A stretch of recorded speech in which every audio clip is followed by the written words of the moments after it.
Omnibus Idem, Part 1. It was the third time already that Azazel, Magister Templi, visited the boudoir today. He placed himself at the bar and swept a dark lock away from his forehead. An elderly sister brought him a glass of whiskey that he emptied in just 2 sips. He put it down with a bang and gestured the prioress, who was at the other end of the bar, counting the cash.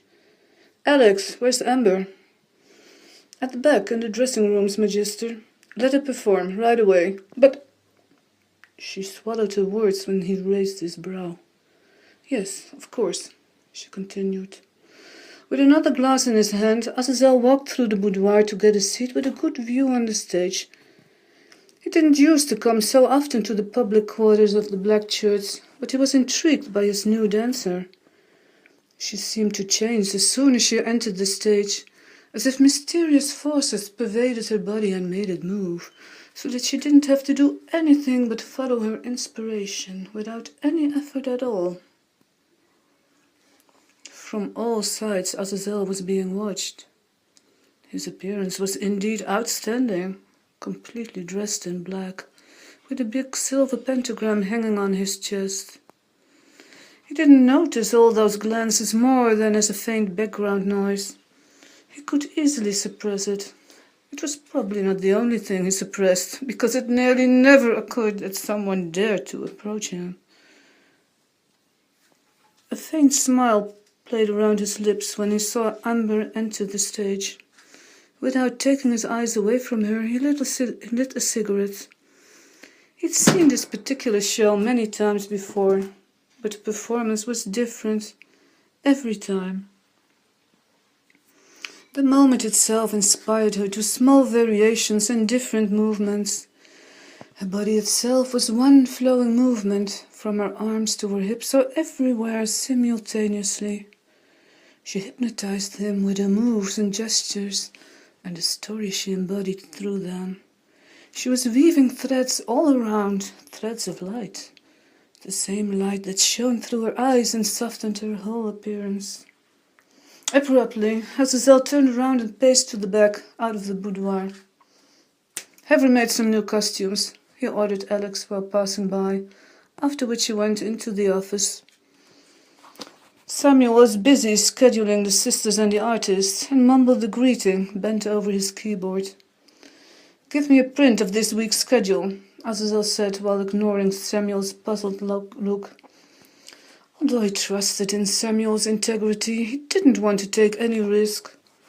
Gossip went fast through these quarters. Samuel gave him the document. Anton called. "Really? What for?"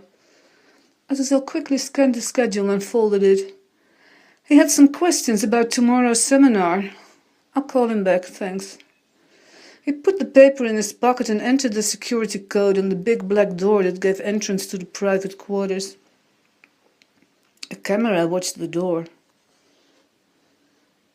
Immediately he was wrapped in silence when the door fell shut behind him. The thick scarlet carpet silenced his steps, and all the turmoil from downstairs was gone, as if it had been swallowed by a bottomless pit. Upstairs he studied carefully when Amber had her shift, and he marked those with a pencil. How long ago had it been that he longed for a woman? That he really wanted to know her? Thoughtfully he undressed and folded his clothes on over a chair, walked to the bathroom and filled the bath that was sunken into the black, shiny tiles.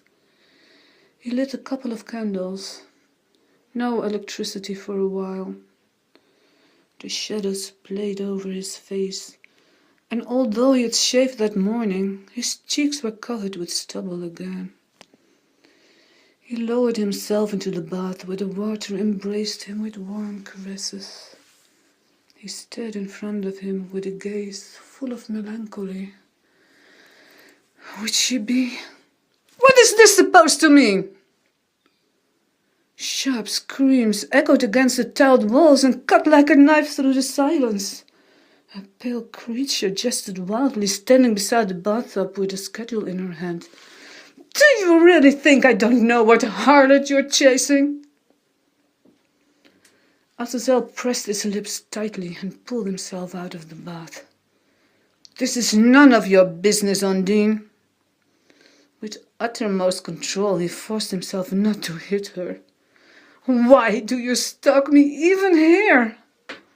He reached for the paper, but Undine jumped backwards, her eyes burning of fury. "I hate you!"